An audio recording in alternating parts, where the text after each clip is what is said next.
Just ahead on CTV News, the federal government shutdown could soon be coming to an end, and police have an update in an unsolved murder case.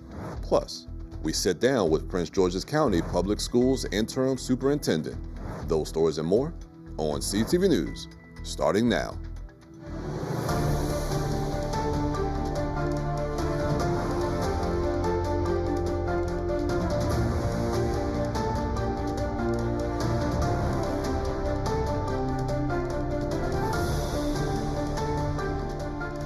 Good evening. This is CTV News for November 10th. I'm Katera Jones. And I'm Anaya Falcon. Thanks so much for joining us. The longest government shutdown in U.S. history could finally be nearing an end. In a 60-40 vote last night, senators took the first step toward passing a bipartisan bill to fund the government into late January. A small group of moderate Democrats joined Republicans, agreeing to move forward without an immediate extension of Affordable Care Act tax credits. The compromise could restore pay and jobs to hundreds of thousands of furloughed workers and fully fund key nutrition and veterans programs. But final passage could still take days. A separate vote on the ACA subsidies is now promised for mid-December. Meantime, the Trump administration can't withhold $4 billion in food aid, at least for now. A federal appeals court in Boston has refused to block a judge's order requiring full SNAP benefits for 42 million low-income Americans during the government shutdown. But the ruling won't take effect yet. Supreme Court Justice Ketanji Brown Jackson has placed a temporary hold while she reviews the case, keeping the status of food stamps in limbo. The Trump administration argues that the courts can't force the USDA to spend money Congress hasn't approved.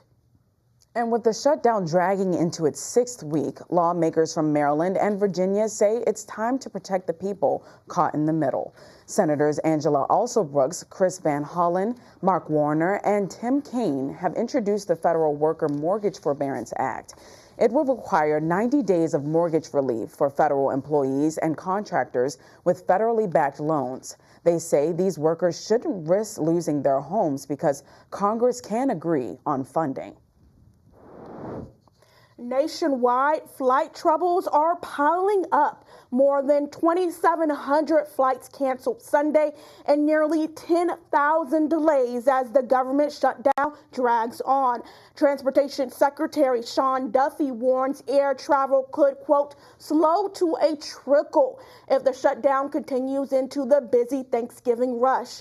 The FAA has ordered flight cuts at 40 major airports, up to 10% by mid-November as unpaid air traffic controllers stop showing up for work.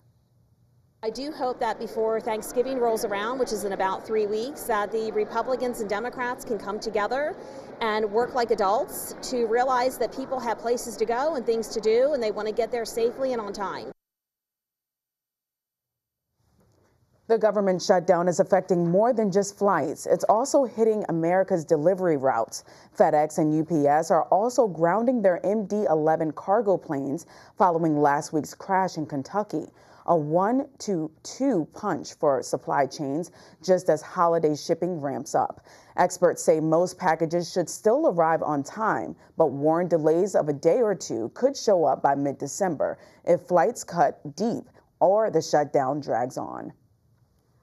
Nearly 3 decades of not knowing who murdered Cheryl Crandall, a beloved county mother of 3 and nurse Prince George's Police have finally uncovered the suspect. This is Bari Shabazz, formerly known as Edward Watts. He is the man police say raped and then murdered 50-year-old Crandall back in January of 1998. All of this happened while Crandall was working as a nurse at Prince George's Hospital Center in Cheverly. Police say detectives with the cold case unit, along with the FBI, have been working for the past 4 years to identify the suspect. Law enforcement say DNA from the crime scene and genetic genealogy helped link Shabazz to Crandall's murder.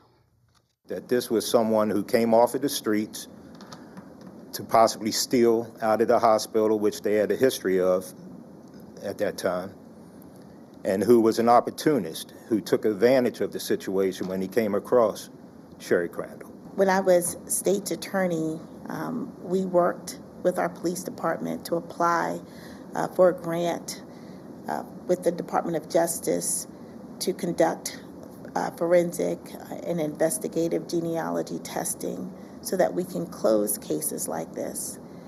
And I'm proud to say that this was the first case that was submitted for testing. Police say Shabazz died in 2019 and that he had a violent criminal history dating back to the 1960s.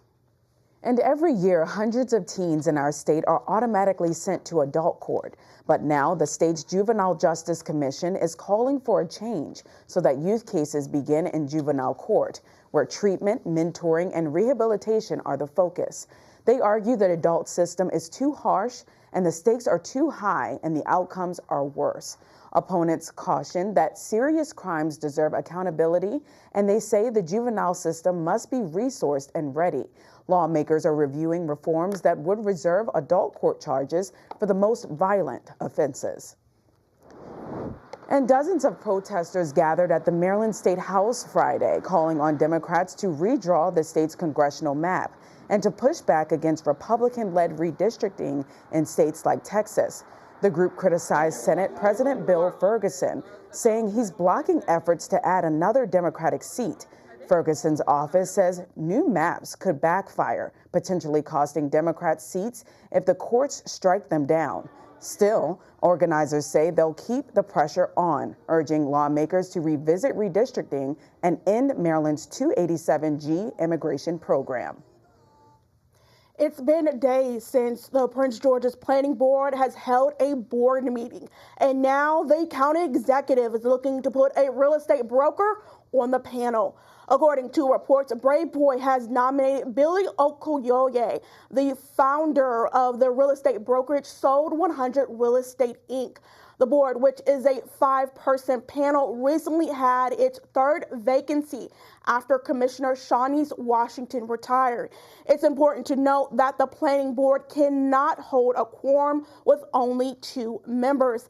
The county council will hold a public hearing and vote on Oyokoyoye's nomination on November 17th.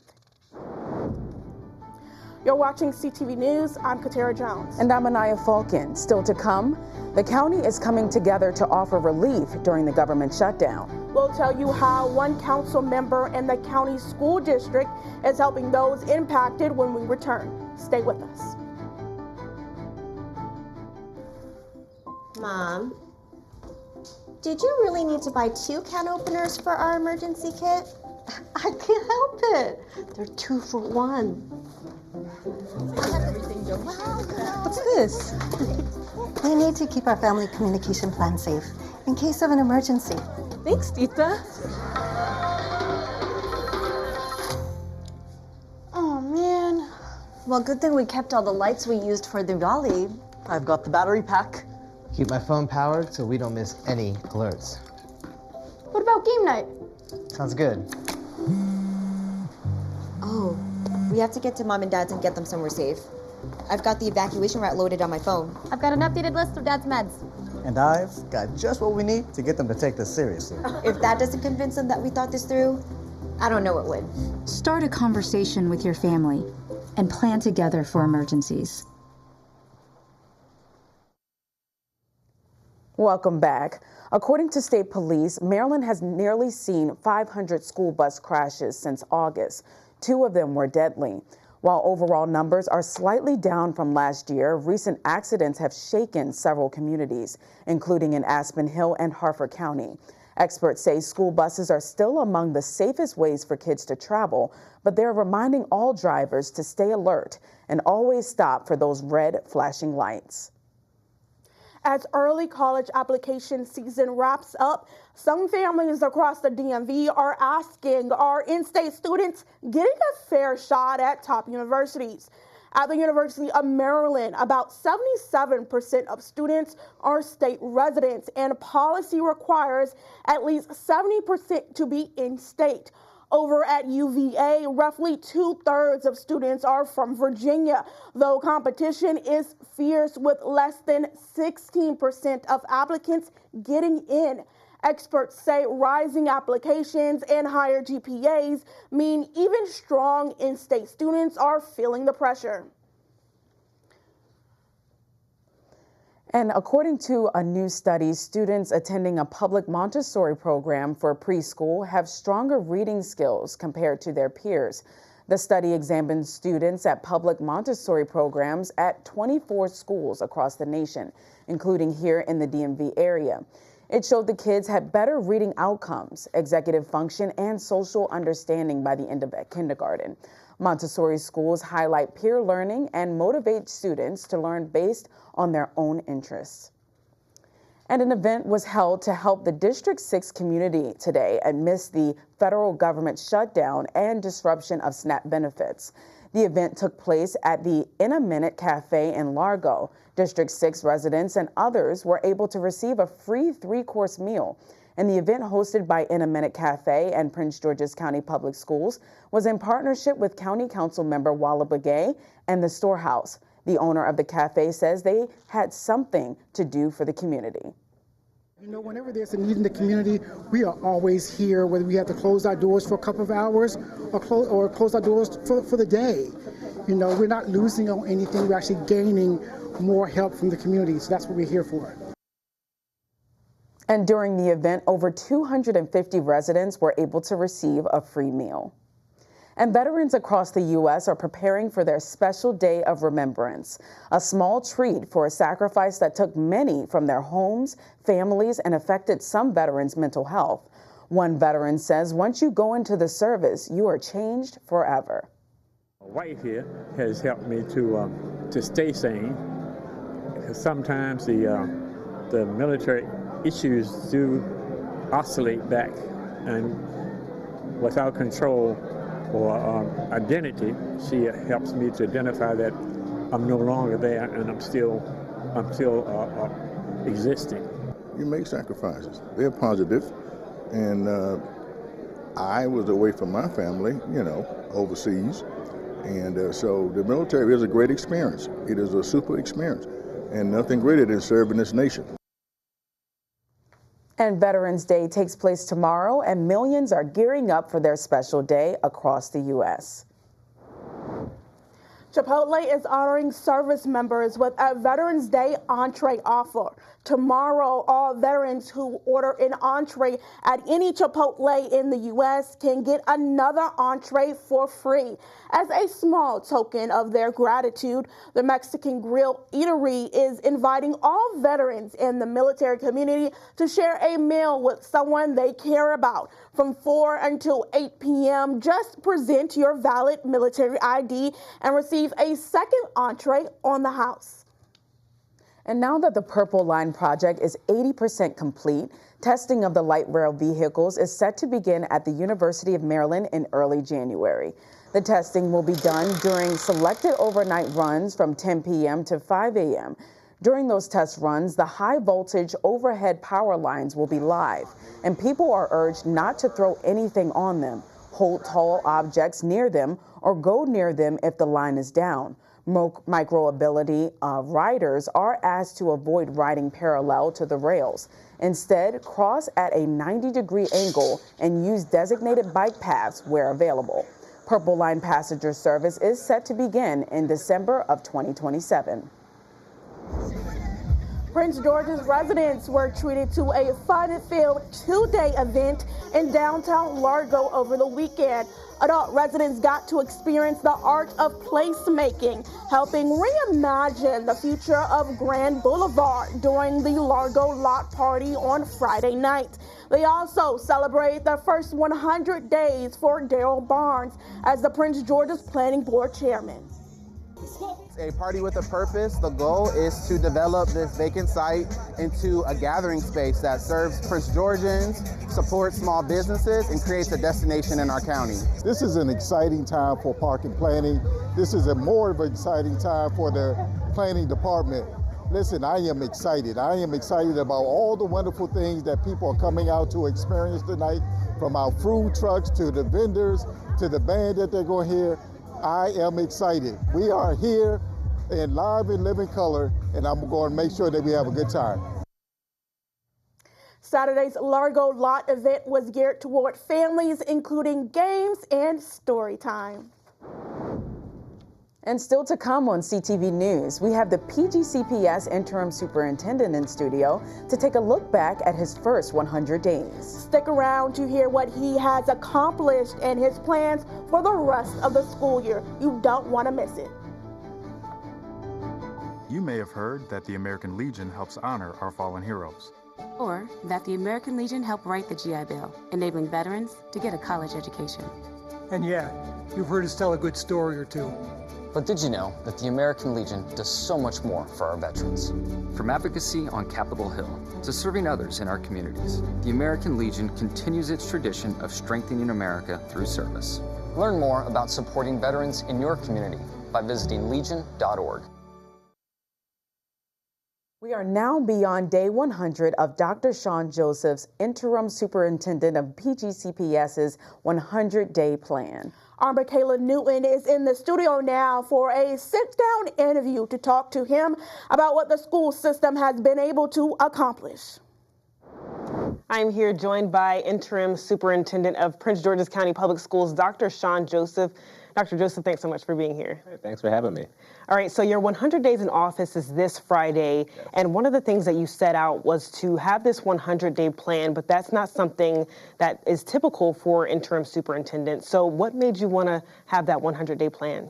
You know, I thought it was important coming back to Prince George's County that people were clear about what we were doing. You know, as I came in after, superintendent had left early, I just thought it was important to keep everybody focused on what we were doing. And so people knew for the past 3 months there was no question, what are they working on, and did they do it, and what are the results? And now I can give those answers with specificity.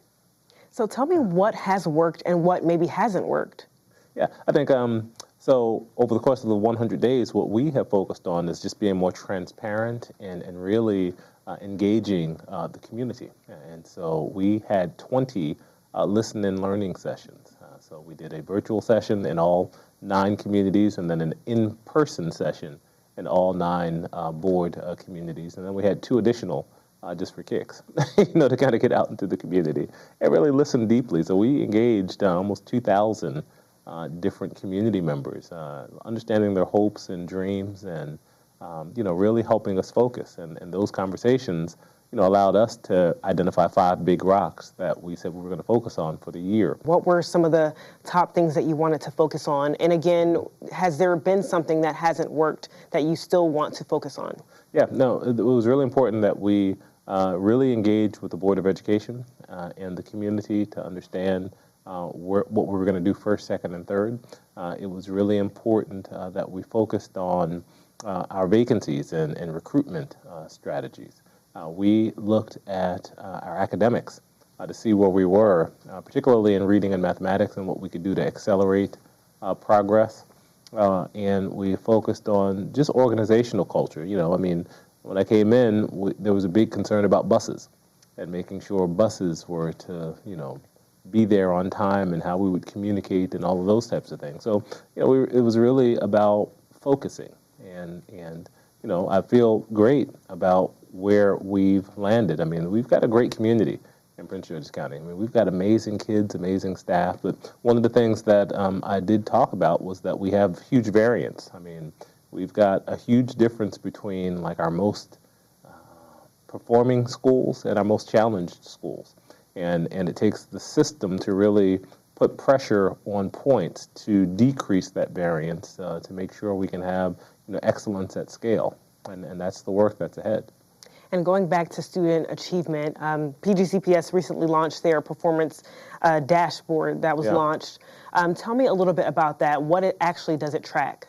Yeah, so the dashboard was important, because we have state tests that measure proficiency, that give one indication of how students are performing in Prince George's County, but it doesn't tell how kids are growing The dashboards were important because it allows us to answer the question, are students making adequate growth in Prince George's County schools in reading and mathematics? Are schools making adequate growth? So now when you go to our dashboards, you can see, is the district growing appropriately? Is your individual school growing appropriately? And is your individual child growing appropriately? So you can go to our website now and click and get information at those 3 levels, which is extremely important. And, because what we found over the course of the first 100 days is that, we are a 96% Black and brown school district. And African American students and Latino students, on average, actually perform better than African American and Latino students in the state of Maryland. Now, that's important to know, because what we show through our data is that, a kid in Prince George's County does just as good as or better than any kid in the state. And that's not a narrative that's been kind of out there. There's been the perception that we do worse than many places, and it's just not true. What is next for the county? What is next for the school district? Yeah, now that the 100 days is complete and we have a good assessment on where we are, we've got to build a strategic plan and move towards the future. So we'll be going into the budget season. Simultaneously, we'll be going into the strategic planning season. This is going to be a tough budget year for us. We probably will be looking to save $30 to $50 million in this budget year. And we'll probably need to look at about $100 million going into next year. So while there'll be work that we'll have to collaboratively do to cut funds, we also have to identify where we're going to invest funds to accelerate. And so we've been talking about those areas that we want to accelerate in. On January 20th, we will officially have a State of the Schools event. And at that point, I'll be able to present a budget with more accuracy and communicate the vision on how we're moving forward, starting with next year. What are those investments we're going to put in to actually accelerate the work that's happening in our district. All right, Dr. Joseph, thanks so much for joining us. Thank you for having me. All right, and we'll toss it back to you all at the desk.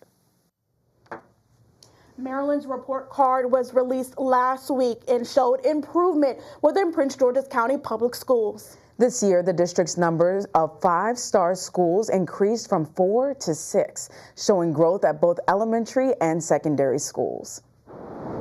And don't go anywhere just yet. It's now time for our Monday Sports Page. That's right. I hear we have a few football games to discuss. So what's going on today, Simon? Stay right there for your Monday Sports Page, everybody, because I have some highlights for you from some high school playoff football games. Don't move. We'll be right back.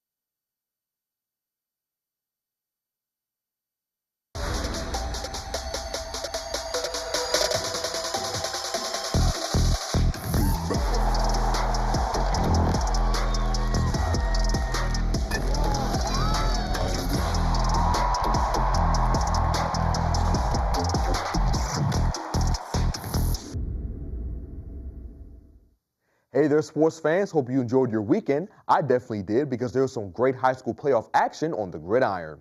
Now, first up, we take a trip to Brandywine as the Gwynn Park Yellow Jackets look to come away with a win against Parkside. Now, Gwynn Park got ball first to open the first quarter and immediately began making plays as running back Christopher McCoy was able to get loose and show off his big play ability with this run for a huge gain to get his team into great field position. And the Yellow Jackets capped off their opening drive with a touchdown as quarterback William Butler found Riley Holloman open for this pass to get into the end zone. And after this run up the gut from McCoy for the two-point conversion, Gwynn Park now had an 8-0 lead on Parkside after the first quarter. The Yellow Jackets defense continued to make it tough on the Rams in the second quarter as this nice pass breakout from Micah Darby and stopping the run on fourth down kept Parkside's offense at bay.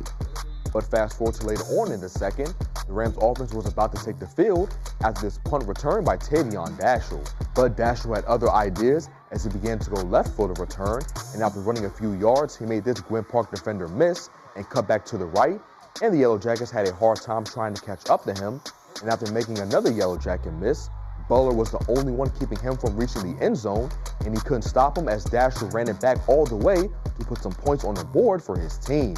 And after this blocked extra point attempt by Gwynn Park, the score stayed at 8-6 in favor of the Yellow Jackets. And not too long after that, Rams QB Thomas Gormley found Dashel open, who then ran it 88 yards to the end zone for a Parkside touchdown. And now the team was up 12-8 on the Yellow Jackets. But Parkside's lead didn't last very long, as on this play, Butler rolled out to his left and completed this touchdown pass on the run to Nehemiah Humes. And after the 2-point conversion by Rasheed Howard, Gwynn Park had a 16-12 lead on the Rams going into halftime. And the black and yellow kept the lead for the rest of the game, winning the matchup 44-18. Congratulations, fellas. Meantime, over at Largo High School, this touchdown pass from Carlton's QB to Jason Winters and Dante Hagan running it in for the 2-point conversion now had the Cavaliers down 22-8 on the Lions at the beginning of the third quarter. But the Lions were able to expand their lead right back to a 20-plus point one as star running back Tymon Fox bursted through the hole created by the O-line, and he went all the way to the end zone for a Lions touchdown. Largo ended up going for two shortly after to make the score 30-8. Boston's offense took the field afterwards, and their drive came to a halt after Marquise Lassane threw this costly pick to cause a turnover on downs. And this resulted in the Lions punching another one in as QB Akeem Jervis showed off his legs on the quarterback keeper, and after the extra point try, Largo now had a 37-8 lead over Crossland after the third quarter. The Lions ended up cruising to victory in the fourth, taking down the Cavaliers 44-15. And sticking with high school football, Fairmont Heights lost to Wico Mico High School 41-14. Frederick Douglass put up 62 points, that's right, 62 points on North Carolina to advance to the next round. And finally, Duval took down Parkdale in a low-scoring game, 15-6. Moving on to the NFL, my Washington Commanders took the field again yesterday for a playoff rematch against the Detroit Lions. And Washington just continues to struggle as Detroit blew them out 44-22.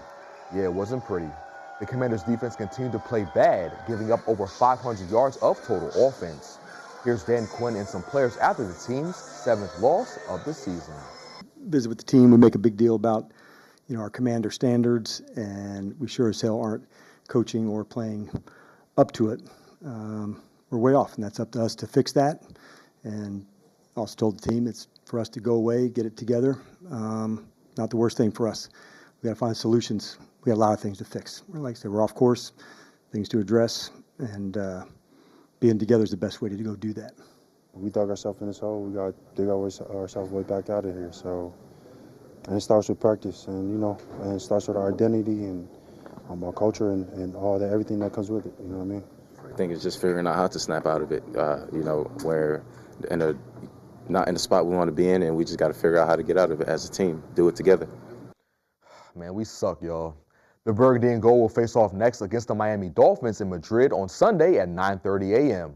And wrapping up sports, the Terps women's basketball team won their 3rd straight game over the weekend after taking down Georgetown 85-66.